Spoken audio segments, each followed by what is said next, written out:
नाज़रीन आदाब में मुदस्सिर अहमद इनकलाब न्यूज़ की ख़ास पेशकश के साथ आपके सामने पेश हुआ हूँ। नाज़रीन मेरे साथ जो तस्वीरें देख रहे हैं ये उन उलमा की तस्वीर हैं जो गुज़िश्ता कई महीनों कई सालों से कांग्रेस हाईकमान के साथ राब्ते में हैं और वो अपने आप को रियासत के मुसलमानों के नुमाइंदा उलमा कहलाने की कोशिश कर रहे हैं। इन उलमा ने गुज़िश्ता दिनों कांग्रेस हाईकमान से मुलाकात करते हुए इस बात का मुतालबा किया था कि दावनगेरा जुनूबी हलके में एक मुस्लिम उम्मीदवार को टिकट दिया जाए। ये टिकट कौन से उम्मीदवार को दिया जाए ये बात अलग है, लेकिन इन उलमा की जानिब से बाकायदा तौर पर मुतालबा किया गया था, लेकिन कांग्रेस पार्टी ने इस तरह से इनके मुतालबे और इन्हें जलील किया है जिसकी मिसाल शायद ही माजी में मिलती हो।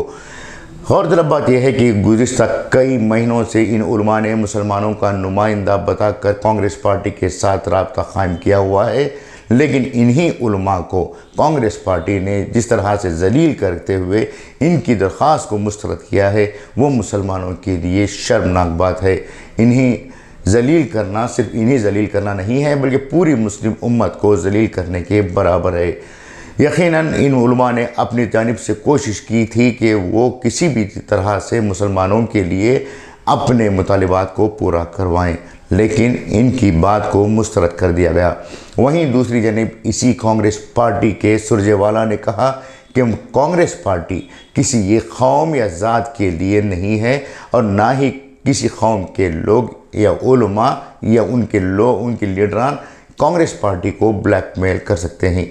यकीनन कांग्रेस पार्टी को ब्लैकमेल करने के लिए मुसलमानों के पास कुछ भी नहीं है, क्योंकि जो लोग मुसलमानों की नुमाइंदगी या क़यादत करने का दावा करते हैं वो किसी ना किसी तरीके से बिके हुए हैं, वो किसी ना किसी तरीके से कमिटेड हैं या फिर उनसे मुफाद उनसे फ़ायदा हासिल कर रहे हैं। इस सूरत में कैसे कोई ब्लैकमेल कर सकता है?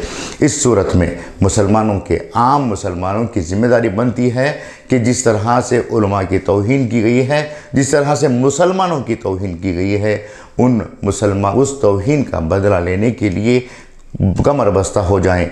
इस वक्त कांग्रेस पार्टी जो दावनगेरे में इंतखाबात होने जा रहे हैं वहाँ पर मुसलमान अपनी ताकत का सबूत पेश करने के लिए मुनासिब फ़ैसला ले सकते हैं। यकीनन दावनगेरे में भी कई लोग बिक चुके हैं या फिर उनकी पार्टी के तय वफ़ादार हो चुके हैं। उन्हीं मुसलमानों से बढ़कर पार्टी अहमियत रखती है, उन्हीं मुसलमानों से बढ़कर शामनूर फैमिली अहमियत रखती है। ऐसे में मुसलमानों को सोचना चाहिए कि क्या वाकई में मुसलमान 2000-5000 रुपये को बिकने वाली कौम है। सबसे अहम बात ख़वातीन को समझने की ज़रूरत है कि ख़वातीन इनके 2000 या 5000 रुपये के लिए अपने ज़मीर को, अपनी नस्लों को ना बेचें, बल्कि जवाब देने के लिए, कांग्रेस पार्टी को सबक सिखाने के लिए मजबूत फ़ैसला लें। शुक्रिया।